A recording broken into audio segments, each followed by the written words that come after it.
Okey, sekarang kita mau cat ini A260 cedar wood. Okey, macam mana buka? Guna screwdriver macam ni buka ya. Okey, cedar.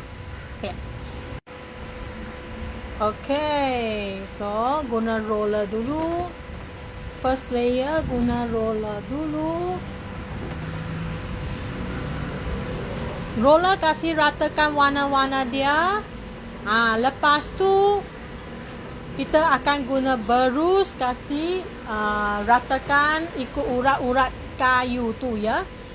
Okey, ni cat boleh cat atas kayu dan dia sesuai untuk outdoor dan juga indoor punya kayu pun boleh ya. Macam ni punya kayu pun sesuai cat dengan Aqua UST. Woodcare brand, premium brand untuk kayu-kayu punya cat-cat. Woodcare adalah premium brand untuk kayu-kayu punya cat-cat ya. So lepas cat, macam ni.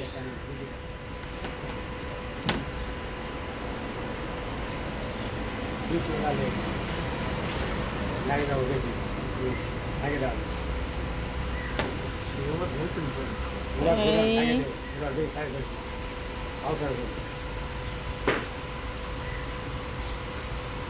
Cedar.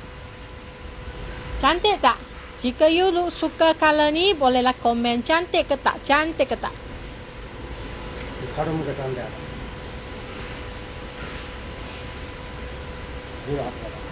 So ini cat sesuai untuk outdoor punya kayu, macam kayu-kayu rumah macam ni. Pun sesuai untuk indoor punya kayu dah. Macam belakang saya punya kayu pun sesuai juga. So ini adalah Woodcare Aqua UST, Ultra Semi Transparent Stain ya. Okay. So lepas guna roller, buatlah ratakan dengan ini berus ikut urat-urat kayu. Ikut urat-urat kayu kasih ratakan. Ini macam ke?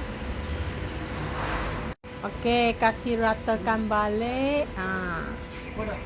Dia macam zigzag baru lebih masuk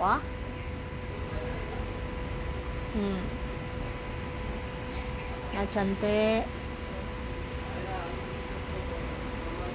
So lepas kasih dia kering, sudah ratakan, kasih kering, gosok-gosok dengan sandpaper yang paling nipis.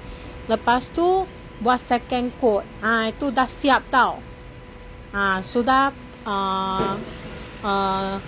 top sudah sama punya.